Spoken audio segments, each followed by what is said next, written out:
खुदारा undermine ना करें आप इस पार्लियामेंट को, अंडरमाइन ना करें इस पार्लियामेंट की हैसियत को, इसकी वक़्त को। और मैं ये शेर ज़रूर पढ़ूंगी वो ऐसे चंद नादान लोगों के लिए कि हर एक बात पे कहते हो तुम कि तू क्या है, हर एक बात पे कहते हो तुम कि तू क्या है, तुम ही कहो ये अंदाज़ गुफ्तगू क्या है, रगों में दौड़ते फिरने के हम नहीं कायल, जब आंख ही से ना टपका तो फिर लहू क्या है। लेकिन बड़े अफसोस के साथ मुझे कहना पड़ता है कि मुल्क के अंदर नफरत को फरोग देने के कल्चर को परवान चढ़ाने वाले को बार बार यहाँ पर लाया जाता है। जो इस ऐवान का हिस्सा ही नहीं है उसका बार बार जिक्र किया जाता है। जो इस मुल्क में फितना फैला रहा है उसको बार बार इस ऐवान में लाया जाता है। बार बार तो नौजवान के रोजगार पर बात हो, आपका रोना धोना बंद हो तो मसाइल पर बात कर सके। आज जो बिल आया है मैं उस पर भी बात करूंगी। आज का बिल सर, ये बिल किसी कोर्ट के खिलाफ नहीं है।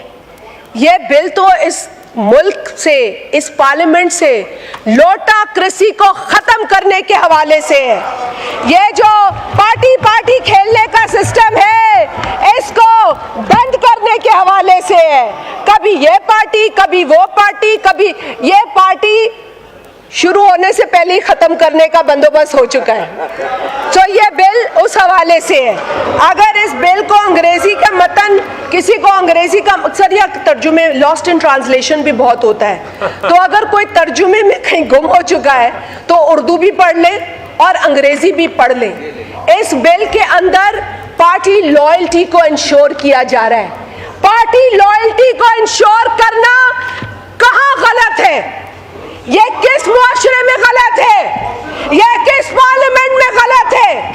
ये तासुर देना कि ये अदालती ऑर्डर के का कोई कॉन्फ्रंटेशन है, it is absolutely wrong. No court has the right to make laws. It is only the parliament's prerogative to make laws, to do legislation. No court can rewrite the constitution. No court can write a new law for us. The parliament will do that and the court accepts it. तो यहाँ पे ना आप court की नुमाइंदगी करें, और पहले तो आप एक और इदारे के भी बहुत बड़े नुमाइंदे थे, उसकी भी आपने अब तौबा कर ली है शायद, आपने तौबा कर ली है शायद, लेकिन आप उसके भी स्पोक्स पर्सन थे। हमें पता है, हम जानते हैं कि वो प्रेस कॉन्फ्रेंस बाद में करते थे, आप उनसे पहले करते थे। और आप तो नैब के भी बहुत बड़े स्पोक्स पर्सन रहे हैं, नैब के भी लोग बाद में आते थे, नैब के बिहाफ पे आप लोग पहले बात करते थे। तो हमें ना बताएं कि हम इस माजी से वाकिफ हैं। बात यहाँ पे उम्रों की भी हुई है सर, अब उम्रों की बात पे थोड़ा आ जाए सर। ये बहुत ही, मैं समझती हूँ कि दिस वाज क्वाइट इनअप्रोप्रिएट। हमने तो नहीं कहा कि जो इस मुल्क में नफरत तकसीम फैला रहा है उसको अपनी उम्र का लिहाज करना चाहिए, उसको ही रिटायर होना चाहिए, उसको ही तौबा करनी चाहिए। लेकिन आप जो है, और अब मैं तो भाई बोलना भी नहीं चाहती 70 से ऊपर कौन है और 75 को कौन पहुंच गया, तो बोलना भी नहीं चाहती थी ये बातें।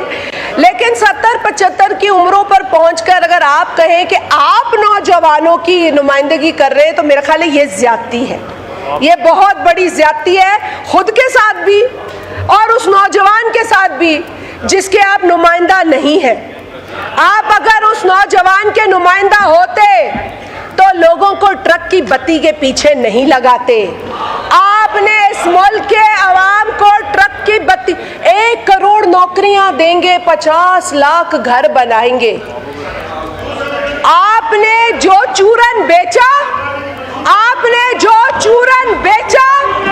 आज आप उस चूरन पर बात भी नहीं करते। आज आप बोलते भी नहीं है कि ये चूरन हम बेच रहे थे, हमने 1 करोड़। आपने अपने केपी में, जहां आप कहते हैं ना जी हमारी हुकूमत है, क्योंकि सिंध के लिए तो जो आपके लीडर की बातें थी ना वो काबिले मजम्मत और काबिले अफसोस है। आप जो केपी की बात करते थे ना, आप जो केपी की बात करते थे, वहां आप यूनिवर्सिटीज का फंड कम कर रहे हैं, आप वहां यूनिवर्सिटीज के फंड को काट रहे हैं। आप मुझे बताएं कि क्या केपी में स्टूडेंट्स को तालीम हासिल करने का हक नहीं है?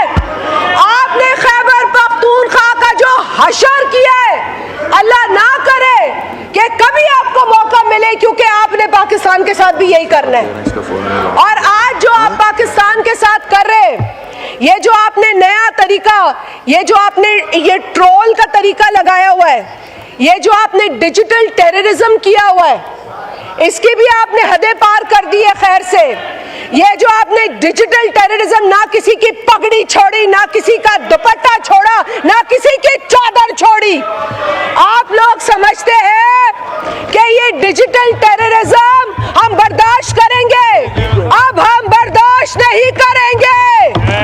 ये मुल्क मुतहम्मिल नहीं है तकसीम का, ये मुल्क मुतहम्मिल नहीं है नफरत का। पाकिस्तान के मसाइल उस एक आदमी से बहुत बड़े हैं जिसका रोना रोज रोते हो तुम लोग। बहुत बड़े हमारे मसाइल। मेरी औलाद मुझसे पूछती है, मेरी बस करो, ये दहशतगर्दी नहीं चलेगी। मैं खातून हूँ, एहतराम करो, बैठो। बड़े खवातीन का एहतराम सिखा रहे थे, बैठो और सुनो। अब सुनो इस मुल्क को क्या चाहिए? इस मुल्क को रोजगार चाहिए, इस मुल्क को बिजली चाहिए, इस मुल्क को गुर्बत से निजात चाहिए, इस मुल्क की माओ को अपने बच्चों का मुस्तकबिल बेहतर करना है। वो आपके उमर रसीदा चेयरमैन की आसाइशों पे नहीं बात करनी हमें। उसको फ्रिज दे दो, उसको मुर्गी दे दो, उसको एसी दे दो, उसको ट्रेडमिल दे दो, उसको हर चीज दे दो और पाकिस्तान की आवाम को भूखा मरने दो। उसको सब कुछ दे दो और पाकिस्तान की आवाम को भूखा मारो। आपने हद कर दी है ढिठाई की। आप लोग ये जो बैनर, ये जो आप थोबड़े लेकर आ जाते हैं रोज यहाँ पर, ये जो रोज आप लोग लेकर आ जाते हैं, इससे पाकिस्तान के गरीब आवाम का पेट नहीं भर रहा, इससे हमारे बिजली के बिल नहीं भर रहे, इससे हमारे नौजवान को नौकरियां नहीं मिल रही है।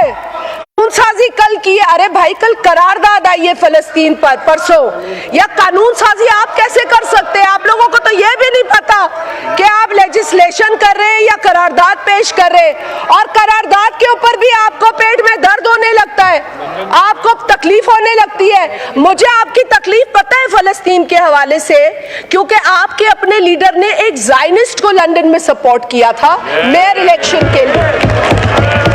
तो आप लोग नहीं समझ सकेंगे इन बातों को। But I feel sorry for you people because some things are not defendable. You can't defend his support for the Zionists. You can't. So I let it go. वो सादिक जावेद बता चुका है, वो अपने कंसर्न एक्सप्रेस कर चुका है अपने इलेक्शन में, और वो अपनी तकलीफ का भी इजहार कर चुका है when your leader did not support him as a Muslim Pakistani candidate. वो बता चुका है. So sir, with all honesty, यहाँ सिर्फ लेक्चरबाजी नहीं होनी चाहिए, यहाँ पर अवाम के मसलों पर बात भी होनी चाहिए और एक दूसरे का साथ भी देना चाहिए। पीपल्स पार्टी इस वक्त इस पाकिस्तान के अंदर जो मसाइल हैं, जो अवाम को दरपेश मसाइल हैं, उसको लेकर परेशान है, वरना हम भी किसी के नखरे बर्दाश्त नहीं करते। हम सिर्फ पाकिस्तान की सालमियत, पाकिस्तान में इस्तेहकाम, पाकिस्तान में अमन के हामी हैं, और हम हर कीमत अदा करेंगे पाकिस्तान के अंदर स्टेबिलिटी को कायम रखने के लिए।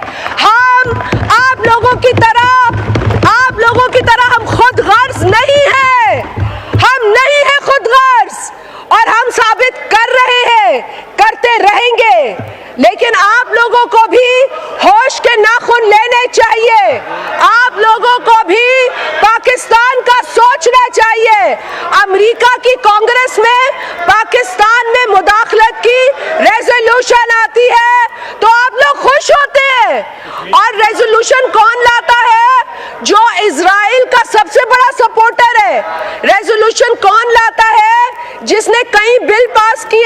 इसराइल को वेपनाइज करने के, और आप यहाँ खुश होते हैं कि ओ हो वो इसराइल का सपोर्टर जो है कांग्रेसमैन, उसने हमारे लिए वहां पे बात की, उसने बात की, पाकिस्तान में मुदाखलत की और आपने उसे वेलकम किया। I say it's a shame that you have done this. Pakistan Peoples Party को इन्हीं अदालतों से बदतरीन फैसले मिले। शहीद जुल्फिकार अली भुट्टो को फांसी लगाई गई, लेकिन एक भी कारकुन ने किसी पर हमला नहीं किया।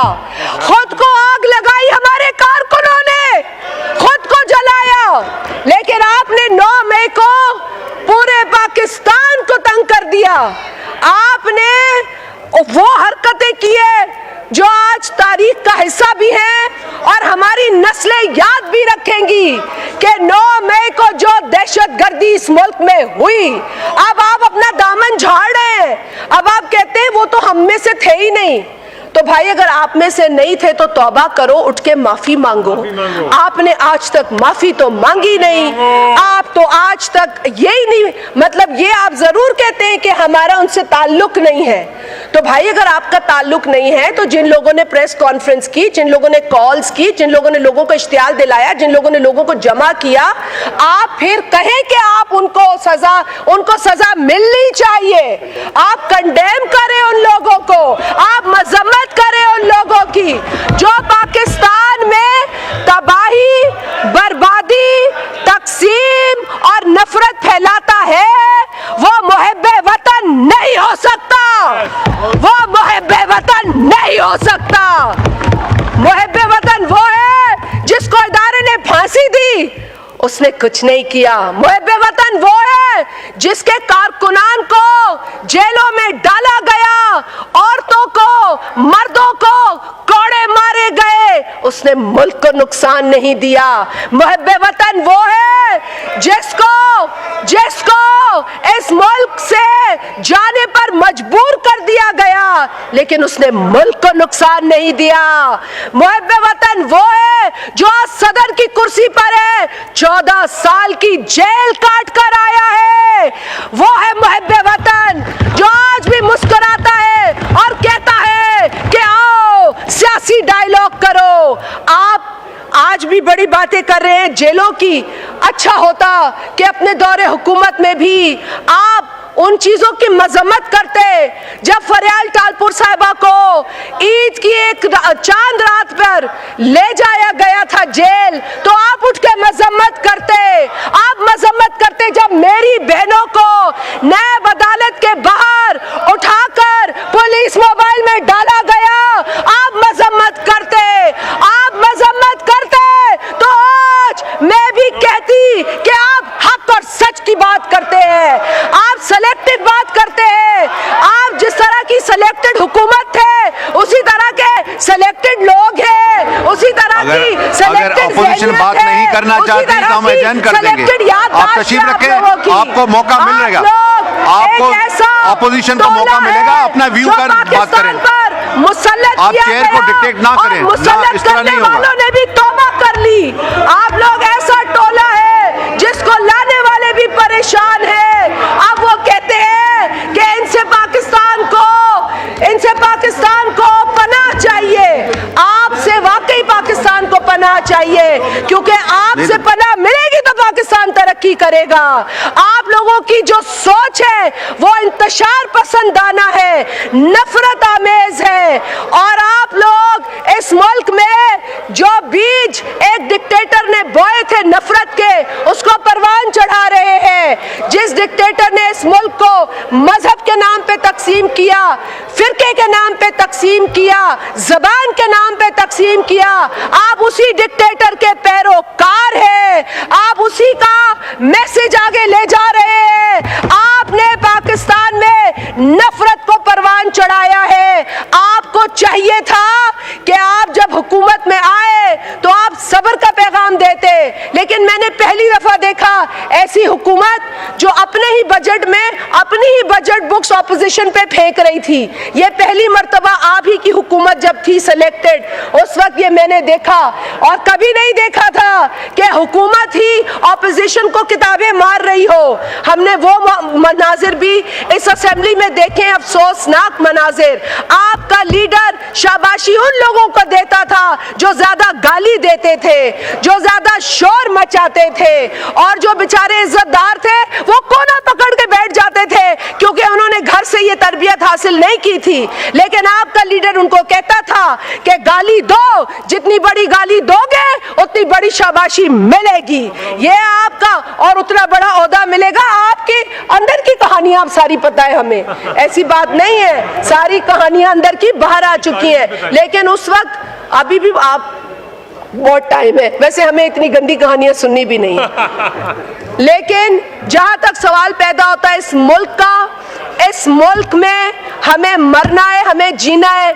हमारी औलादें इस मुल्क से बाहर नहीं बैठी हैं, हमारी औलादें अयाशी नहीं कर रही हैं किसी और मुल्क में। अगर इस मुल्क में मेरी औलाद है तो भी मुझे आपकी औलाद की फिक्र होगी, अगर मेरी औलाद नहीं होगी तो मुझे किसी की औलाद की फिक्र नहीं होगी। आप इन उसूलों को क्यों भूल जाते हैं? उस एक शख्स के लिए आप सारे उसूल भूल जाते हैं। भाई उसके बच्चे भी यहाँ नहीं हैं, उसका यहाँ कोई, देखिए सबसे बड़ा सरमाया, आप दिल पे हाथ रख के बोले, आपकी औलाद होता है। आपकी औलाद आपका सबसे बड़ा सरमाया है। जब आप अपने बच्चों को इस मैदान में नहीं उतारते तो आप दूसरों के बच्चों का सर मांगते हैं, दूसरों के बच्चों की जिंदगियां मांगते हैं, दूसरों के बच्चों के आप कुर्बानियां मांगते हैं। मेरा ख्याल है इस तरह की सेल्फिश पॉलिटिक्स इस मुल्क में खत्म होनी चाहिए। जिसने इस तरह की सियासत की है, पहले भी की थी, लोगों ने कहा था कि फ्रिज बेचो, टीवी बेचो, हथियार लो, मतलब जितनी नफरत फैलाई गई है, जितनी नफरत इस मुल्क में फैलाई गई है, जितनी नफरत इस मुल्क में फैलाई गई है, और जिसने ये मनूसियत फैलाई है उसका अंजाम बुरा हुआ है। हमने ये देखा है, माजी में देखा है, और हम आज भी देख रहे हैं। एक खोखले नारे, ये खोखले नारे, अब आप भी इसमें यकीन नहीं रखते। अभी ये 2-4 नारे लगाओगे, वो जो जेल में बैठा हुआ आपका बुजुर्ग है वो देखेगा, शाबाशी देगा। मैं समझ सकती हूँ कि आपकी नौकरी जो है बहुत जरूरी है, लेकिन आपकी पहली नौकरी इस मुल्क के लिए होनी चाहिए। आपकी पहली नौकरी, आपकी पहली नौकरी इस वतन अजीज के लिए होनी चाहिए। उस एक घमंडी को आप खुश करने के लिए बार बार यह नारे लगाते हैं, जो खड़ा होता है पाकिस्तान जिंदाबाद और फिर दूसरा फितरा जिंदाबाद। क्यों भाई, क्यों फितरा जिंदाबाद? ये मुल्क जिंदाबाद, इस मुल्क का अमन जिंदाबाद, इस मुल्क की खुशहाली जिंदाबाद, इस मुल्क का नौजवान जिंदाबाद, इस मुल्क का हर फर्द जिंदाबाद, इस मुल्क की बेटी जिंदाबाद।